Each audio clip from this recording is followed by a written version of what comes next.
Hi, I'm Ricky Rainbowbeard, and today I'm going to teach you how to sew a button. Now, if you have a shirt that you want to sew a button to, you're going to want to grab that, you know. But if not, you might just have a piece of scrap fabric lying around. You're also going to need a button.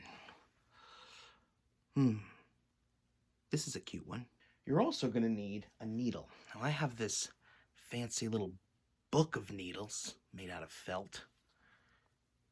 Ooh, look at all those needles. There's even a little curved one here. Oh, there's my friend Bruzy down there. See my little pinky? Yeah, he got caught in a door this week. Oof. You will also need some thread, obviously. Thread in order to sew the button. And you need something to cut with. These are a pair of my fancy scissors that come with a sheath. Ooh, this is the sheath. And these are the Shine Fancy scissors. Let's grab our button. We'll grab our fabric. And we'll grab one of these needles. All right, let's see. Which one do I want to use today? I think I'm going to use this guy. You can see him. This is the needle that I chose.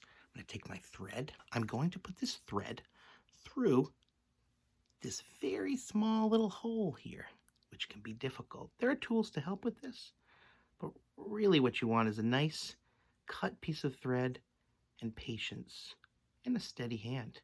And you can just slide that right through, okay? And then I like to make just a nice long double length of thread here. And I'm gonna cut it. And then I'm gonna make sure both of these lengths of thread are about even, about the same length. Cool. So I'm gonna take my fabric or my shirt or whatever I've decided to use. And we're gonna start by coming through the back of the fabric. All right, and we're gonna pull this until we have just a little bit of a tail back there. And then I'm gonna put very close. I'm gonna stitch very close to that.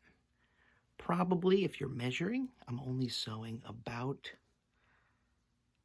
a 1/4 inch next to it, maybe even just 1/8 of an inch.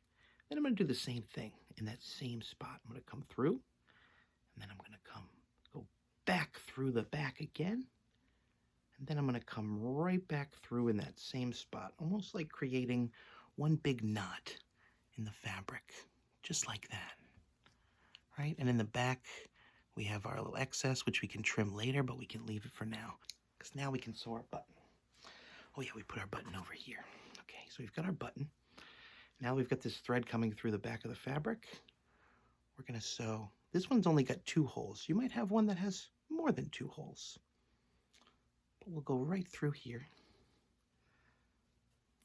All right. And then we're gonna come right back through the next hole, right? And then we're gonna try to keep where we put it back into the thread really close to where we stitched that knot. We don't wanna go too far because it starts to get messy otherwise. And we pull it through. Now, one of the things that's important to do is to leave a little bit of room between the button and the fabric as you're sewing. So you don't want to sew it too tight, but you want to leave a little bit of room in between the two.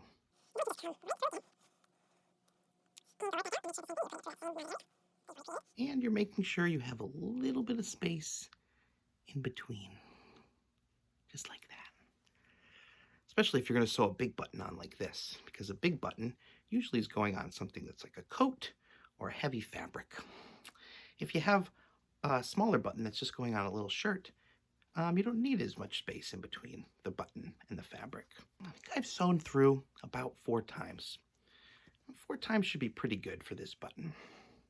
You could go maybe 5 or 6 times too if you want to.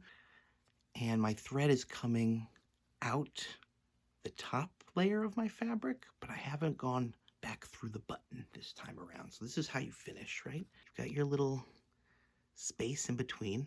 And what you're gonna do is take your thread here and you're gonna wrap it around a few times.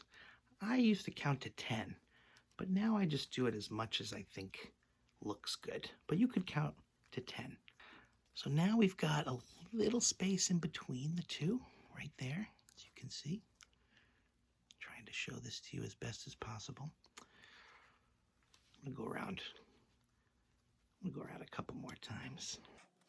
It's really just like you're twisting it around. And then I'm gonna sew my needle right through the center of that little stem that we just made with thread.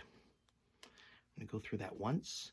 I'm gonna come back around and we're gonna go through it one more time. Like that. All right. Now, your button should be really secure, and then you can just take your scissors and trim this excess thread that you have here. And it should be good and knotted at this point. You can also trim your back thread just to make your back a little cleaner.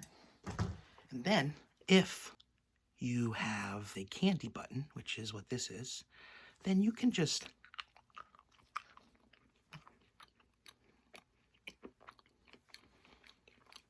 eat it right off of the fabric. Only problem, so you won't have a button on your fabric anymore. Now, if this were just a regular plastic button, which I'm assuming most of you have at home, you wouldn't have been able to eat it like that. But there's something funny to me about sewing a button on only to eat it off. I hope you've learned something. I hope you've enjoyed this. If you do, I guess leave some comments or subscribe to this channel. Anyway, I'm Ricky Rainbowbeard. I hope you've liked this. Bye.